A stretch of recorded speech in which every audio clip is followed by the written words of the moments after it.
On Nationwide this evening, summertime in County Waterford, we sample some of the fun things to do and see in the city and county, including the fun fair in Tramore and other entertainment on offer as part of Waterford's Somerville Festival.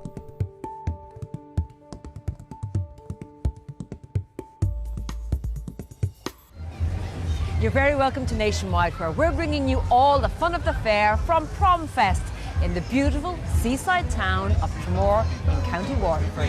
When the weather's fine, we go fishing or go sailing in the sea. We're always happy, lives we live in, yeah, that's our philosophy. And we'll also be finding out about the tourism offering in this area. Yeah, we're happy. Da, da, da, dee, da, da, dee, da, da, da, da. And we'll also be joining in the commemorations for the Seahorse ship tragedy, which resulted in the loss of 363 souls in this bay 200 years ago.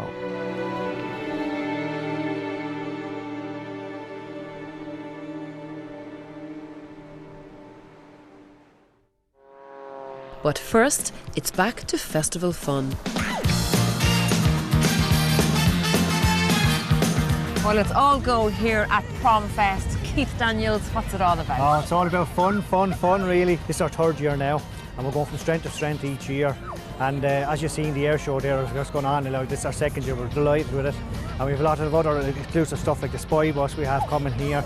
We've had a Wolf Stock show over there now, and our Cruft Stock show is brilliant. And there's loads of arts and crafts going on, and food vendors with amusement park, Tramore Amusement Park. So we're delighted, you know, and the festival has been great for Tramore. You know, Tramore obviously has gone through the bad patches like a lot of towns and villages around the country, and our goal was to try and create events and create an atmosphere. So we did that 3 years ago. Our second year we won an award, we were just over the moon, and it's just grown on strength and strength each year.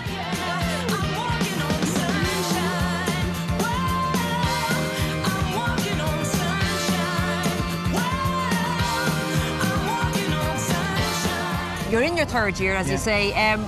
Obviously, it's something you want to build on and move forward with. Yeah, this year now, like, you know, we did this air show again. We'd like to build on that. You know, it was a very impressive performance again with the guys. We brought a guy in from the UK, so we'd hope to build on that as well. But we also want to build on the whole family essence as well, because Tramore is that, you know, if you go back to generations of people from those areas that I spoke about, as well as Waterford, they would have grown up here, and now their children are grown up. So, you know, fun memories are made, and fun memories are going to be made in the future. So that's what we're trying to do, and people have bought in that, and it's just a natural instinct. So it's great for Tramore, you know. And of course, this couldn't happen without total involvement from the community. Fantastic community involvement. You know, we've got in 60-something volunteers this weekend as well, and only for them it wouldn't happen. And I do a number of other events as well to try and promote Tramore in the winter, like Tramore Christmas Carnival and so on. And only for them, they're backbone of what we do here. So, you know, we've also, like the Old Town, we've brought Tramore Walls, which is actually Waterford Walls. You know, they did a project last year where they renovated some derelict buildings, and it's been a massive impact on Waterford. So we're going to be doing 5 walls over 5 weeks up around the Old Town, and we're trying to connect the Old Town with the promenade area as well. So it's very important. And down there, you see in the last 3 years especially, we have the T-Bay area. That's after taking some. That is like, years ago you turned the switch off in September. Now it's 24/7 all year round. So we're delighted, you know. Brilliant, and we're all trying to grow for the greater good of Tramore, and these people see it, and they're putting their shoulder to the wheel, which is fantastic, and helping the town. Well, the best of luck with it. But Eddie, and you can't go away. You have to go to a place like Tramore where you get the Stick of Rock, and here's the very own Promenade Festival Stick of Rock, just for you. For God's sake. We hope you enjoy it, and we hope to see you back in Tramore soon. Look forward to that. Brilliant. Thanks very much, You're welcome, Keith. Anne. Thank you, Anne.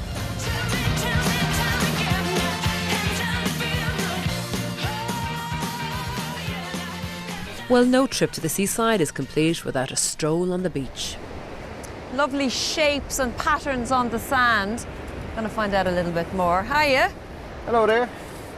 How are you? Nice to meet you. I'm Sean Corkin, pleased to meet you. What are you doing here, Sean? Well, I'm a sand artist, so I like to draw pictures, giant pictures with this rake here in the sand. And I'm gonna spend my time drawing pictures in the sand for you. So how long did it take you to get these patterns on? Well, this morning I started at 7 o'clock this morning, so this is not one of my bigger pieces, but it still is a nice piece of work. But I have two other artists working with me today, so I'm delighted. So the three of us have created this over the last few hours. And what do the patterns represent? Well, today what I've decided to do, since it's the Promenade Festival and I'm one of the founders of the event, so we're very pleased to do a piece today for Three Sisters 2020, which we're very proud and looking forward to in terms of being able to network with other artists around Europe and further afield, hopefully, if the Three Sisters bid is successful. So a little bit of sand marketing. Do you do it anywhere else in Waterford? Well, my wife and I run a business called the Artan, and we're based on the Copper Coast, and Tramore is like the gateway to the Copper Coast. So a lot of the drawings that I would do in the sand would be out in remote coves along the Copper Coast. Looks real easy. Is there any chance I could have a little Would you go? like to try? Yeah, Sure for thing. sure. Pictures in the sand. Pictures in the sand. There is nothing I would rather do than to sit here in the sand and think of things I'd like to say to you. That's great. You're doing great.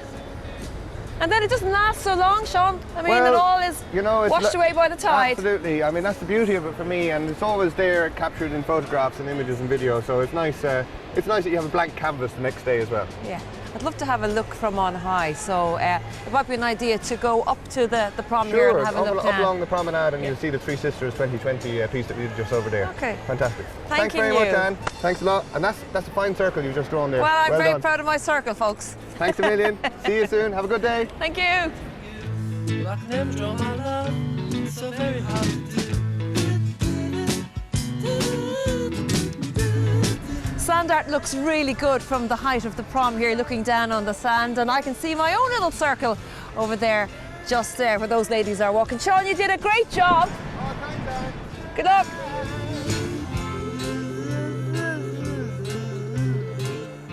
So what else is on offer in this region? Michael Walsh, you know an awful lot about tourism in this part of the country. It's very important to a seaside town like Tramore, isn't it? Oh, absolutely. I suppose Tramore historically was formed from tourism. In fact, Anne, it's a very different place now, thankfully, in many respects, because it was sea and sand in its time when you didn't have fun travel and all that. Whereas now it's more about activity. It's about surfing, kayaking, walking, cycling. And it's a very different place. Coffee offer and everything has vastly improved, so significantly different than it used to be, yeah.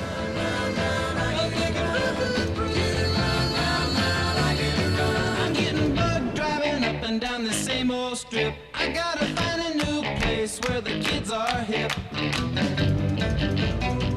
Tramore also it's kind of the gateway to the Copper Coast and what's on offer there. Well, absolutely. Copper Coast, stretching from here to Dungarvan, really has so many amenities. It's such a beautiful drive, and you know, lovely villages and coves along the way. You have the likes of Finner, where there's a beautiful natural heritage area in Finner Bog. Budmahan, there's an interpretive centre around the Copper Coast. And I suppose we're very lucky. Tramore is a service centre for Waterford. We have the Viking Triangle just in the road, Dunmore East over the way. The Commemoration Mountains are just up the way, and you know, you've that collection all together, and we consider ourselves lucky to be in this corner of the world now. For sure, but as you point out, Tramore not just about sand castles and sea. There are so many activities, particularly for children in the area of water sports here. Well, absolutely. Tramore has always been family orientated. It's, I suppose it started, like I say, from the sea and sand, but you have the wonderful dune system and everything that's here. You have activity of every nature.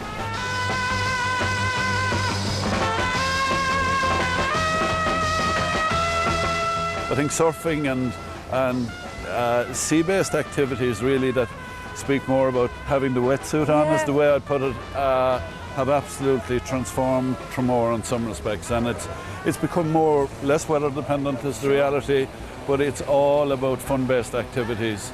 And a lot, you know, there's a lot of other things. There's normal enjoyment things in terms of hospitality, be it beverage or food or otherwise. Yeah. And there's a wonderful new set of Japanese gardens here as well now. So plenty of activities for all the family. Do you know what you're doing here, Michael?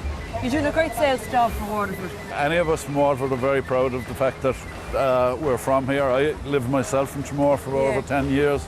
and we love the space. You have a bit of everything is the way I'd put it. It's a town of 10,000 people, but you can stroll here on the promenade any day of the year. You get everything from the wash of waves to the sunshine, which we get a bit more of here in the southeast.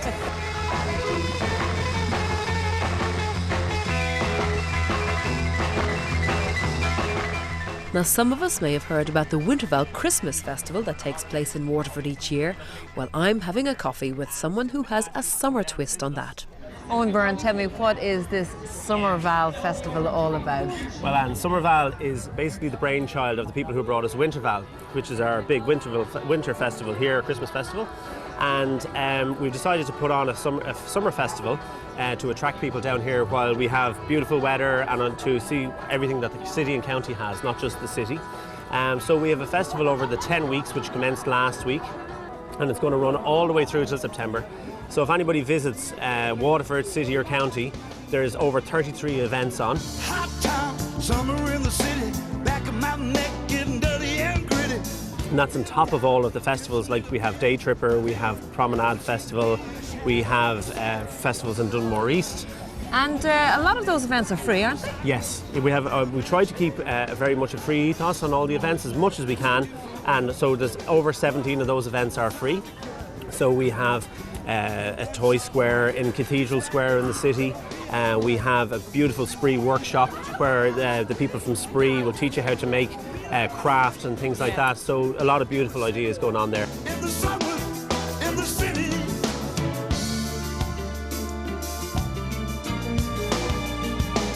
Waterford has been recently awarded the Purple Flag. Now, Yes. what does that actually entail and what's it stand for? Well, the Purple Flag is a fantastic initiative, and basically it's a safe zone, and it's a very high standard across all European cities. Many European cities try to get it. It's just been renewed for this year, so it's very important for the city that people feel that they're safe at night. And it's a collaboration between Garda Síochána, clubs, pubs, restaurants, that everybody, and the city and county management, obviously, everybody works together. So I guess this is a way to sort of head off any kind of antisocial behaviour that might occur in a busy city where there's lots of people, lots of activity. Yes, that's it basically, and to make the city welcoming and a friendly place that people can walk around our streets and enjoy everything that Waterford has to offer.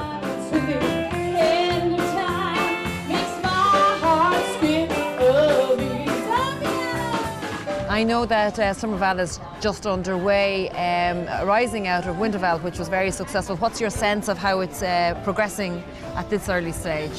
So far it's looking very good. In and around the city today is very, very busy. Lots of people going on. We have a lot of free events, as I said, around the shopping district, so we have free bands, we have a lot of free music going on. We have a Viking Rocks stage, country stage, which is free music every Saturday night, and we have a GAA Sunday, so people can come and watch any match that's been televised on a big screen in the city.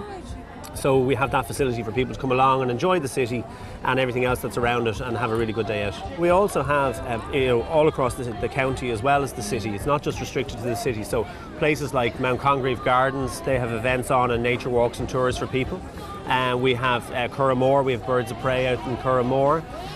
We have our little Sure Valley Railway, Choo Choo Sundays. There's lots of events like that, and same in Dunmore East and here in Tramore as well. There's lots and lots going on every weekend. Old friends are best. We'll all be old friends someday.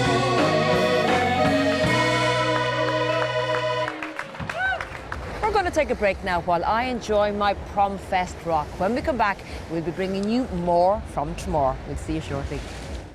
You're very welcome back to Nationwide, and you're welcome back to Tramore in County Waterford. Now, I've taken myself away from the madness of Prom Fest for a few minutes to find out about another event that's being marked here in Tramore this weekend.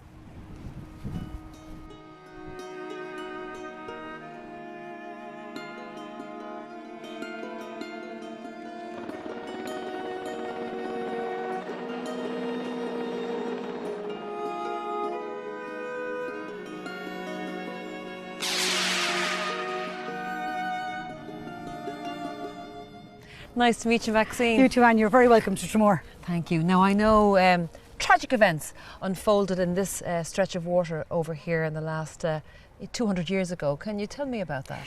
In this weekend, we're commemorating a tragic event where 363 people lost their lives in Tramore Bay. It was the men, women and children on board the Seahorse transport ship. The 2nd 59th Battalion were returning from France to England, and then from England they were barracking against once more returning to home in Cork.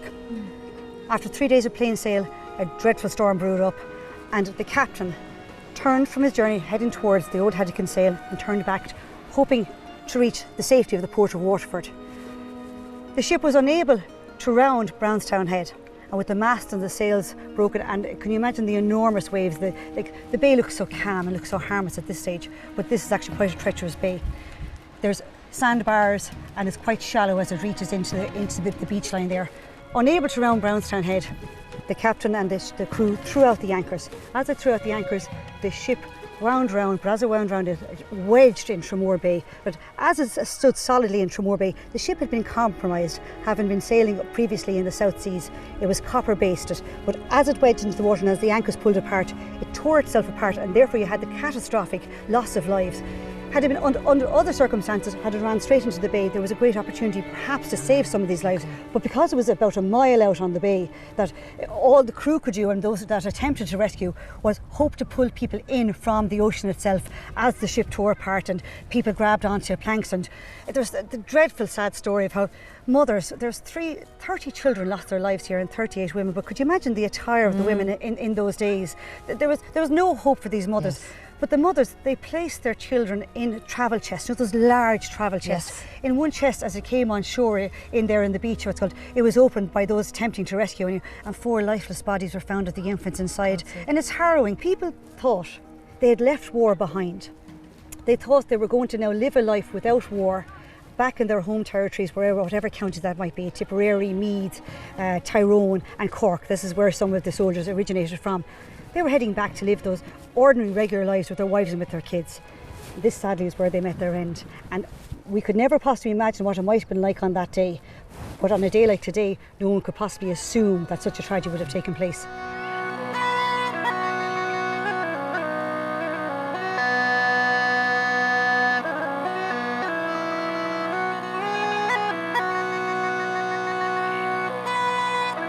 It's sad in one way to think that it was never really remembered. It was remembered in the lore and the people of Tramore and always carried on, but a fitting memorial has never been placed. But now 200 years on, it's never too late to do the right thing, and they will never be forgotten about with our Karen and with the whole year's events that we have throughout the stories and the exhibits and the writing, etc., and the paintings. It's been a marvellous year for the people of Tramore. And Maxine, what is the legacy of the Seahorse tragedy? There are many legacies of the Seahorse tragedy which generally evolve or revolve around coastal rescue, coastal safety. But you're actually looking at one, the main legacy, or the most prominent feature that is the legacy of the Seahorse. The 2 pillars there are the pillars of Brownstown Head, and behind us over here are 3 pillars at Newtown Head, and on the centre pillar is the Metal Man. The Metal Man is renowned to say, keep off, keep off, keep off from me, for I am the rock of misery. What the Metal Man actually is that he is pointing to the port of Waterford. He is saying, not here, don't enter this bay. It is a countdown system. 3 on Great Newtown's Head, 2 on Brownstown Head, and the 1 pillar of Hookhead. You are to enter the port of Waterford, the safety of Waterford, between the pillars of 2 and the pillar of 1, and this was how you're to enter. It was placed there in the 1820s, as I said, as a direct result. It wasn't until a number of decades later that the RNLI actually got their first boat in the bay in Tramore.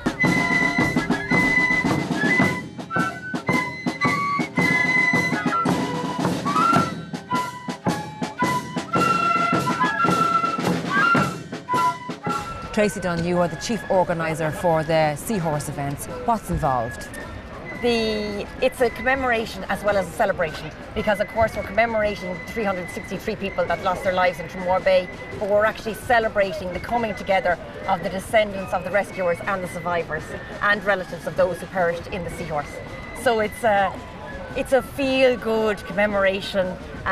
It means an awful lot to the people of Tramore, but it also means an awful lot to the descendants. We have the unveiling of the Commemoration cairn, we have the ceremony and walk across the Doneraile, and we have, of course, the Ellie Orl is going to be in the bay, and then we also have the art exhibition up at the Coast Guard Cultural Centre.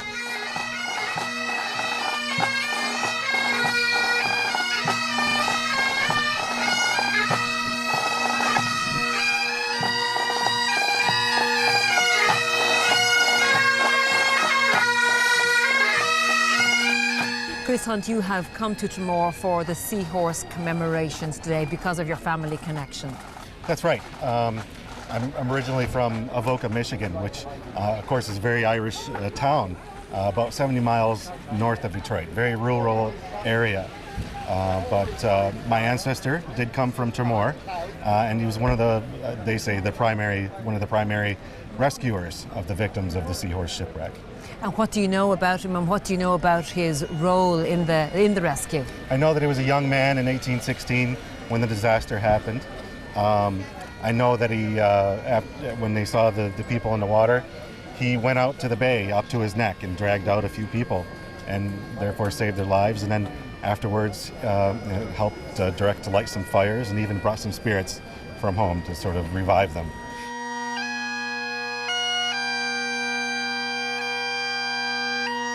It's very important to come back here and discover our roots, and this is such a beautiful town.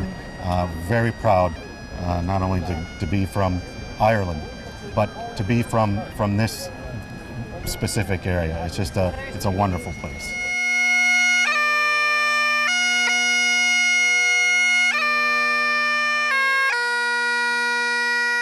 Now that it's all over, I'm delighted it went so well. The sun was shining for us today, thank God. And it's such an emotional day. We had to hold back the tears, but it's one day that I will never forget in my life, and I'm sure it'll be a memorable moment in all the descendants of the rescuers and survivors and the relatives of those on board the Seahorse, and they'll never forget it.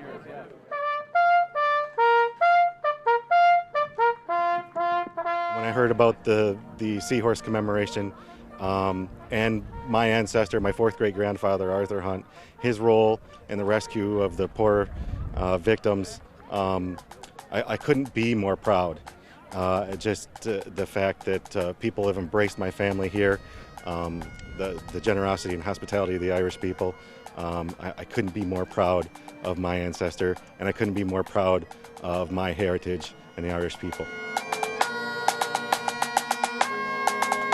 My relative died as a result of the wreck, and that was in January of 1816, and we've come from Victoria, British Columbia, Canada, and it's been the most wonderful occasion, and it's brought closure on the event. Actually surprisingly emotional. And the generosity of this community cannot be spoken of enough. We're grateful. He's in good hands.